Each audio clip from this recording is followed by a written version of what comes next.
I would describe Rutgers Newark as a community of educators, students, staff, and others who serve the community. I signed up for a tour at Rutgers Newark and I instantly fell in love with it. Newark is the most diverse campus, so if you really want the most interactions with different kinds of people, you should come to Rutgers Newark. If you wanted to, you probably could find someone for every country. I feel like I have the world in my classroom. When you enter the real world, you're just able to better interact with people because you know how to act with all different types of people. Rutgers Newark operates within the real world. It operates within the world around it. My name is Dan Denos. Michelle Bishaw. Osman Makhdil. Betsa Ramos.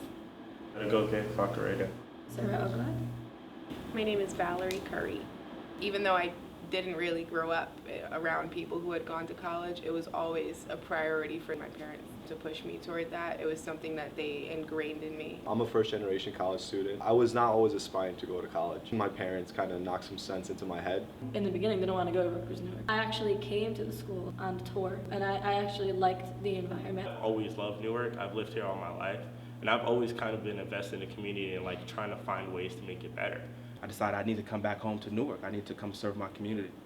When I was looking at law schools, I wanted to make sure that I was going to a place that was giving students and future attorneys the opportunity to do good. When I received my acceptance letter from Rutgers University, Newark, I just felt pure joy. I was like, this is amazing. I got into the social justice learning community, but in the back of my head, it was like, okay, how am I going to pay for this? The affordability of college was always sort of like a specter in the back of my mind. God forbid I didn't have a scholarship and I had to work full-time while I'm in school while balancing all of these things. I can't imagine how I would have any time to spend with my son. It's that financial resource that enables me to do those things and still be able to stay academically sound. That fellowship eased a lot of the financial stress. If those scholarships aren't there, I would have to work additional hours at work, and I wouldn't, be able to participate in all the opportunities I've had. Getting the scholarship for room and board here at Rutgers was extremely important. I've lived in Newark all my life. I've lived at home all my life, but being by myself here, having room and board here and living here has opened me up to so many things I literally did not know about my own community. I've lived here for 18 years. What SPA did for me was more than I could have done just as a regular student. What attracted me to the HLOC program was issues of social justice. I wanted to get more out of volunteering somewhere and helping people than just focusing completely on school, and they offer that as well.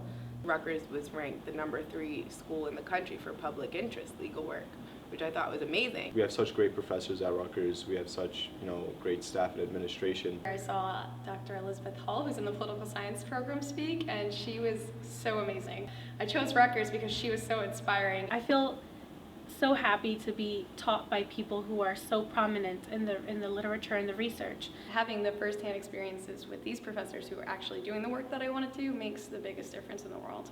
Since I've been at Rutgers Newark, I've been able to partake in a couple of internships. I had the opportunity to apply for a fellowship in South Africa. Last year, I was able to go to Rwanda and Ethiopia. The reasons that I chose Rutgers Newark, because I like to learn about people and where they came from and their different outlooks on life. I think the reason why Newark has never left me because I can't forget what Newark has done for me. I feel like I need to and I want to, give back to this country, and I would certainly love to protect this country's interests, just how this country protected me and my family. And to me, it's always been like a fight for one form of injustice is just a fight for the other form of injustice. I feel ready, completely ready to making local impact and global impact. How do you affect change on a global scale? I'm optimistic that you can make a change in the world despite what people say, and even if it's little and only helps one person, then you've definitely been successful. I want to be able to give back to the community that's helped me to get to where I am. I want to be able to have the opportunity to be able to help students who are in a position like I was. Scholarships, for all the benefit that they are financially, are not just about money.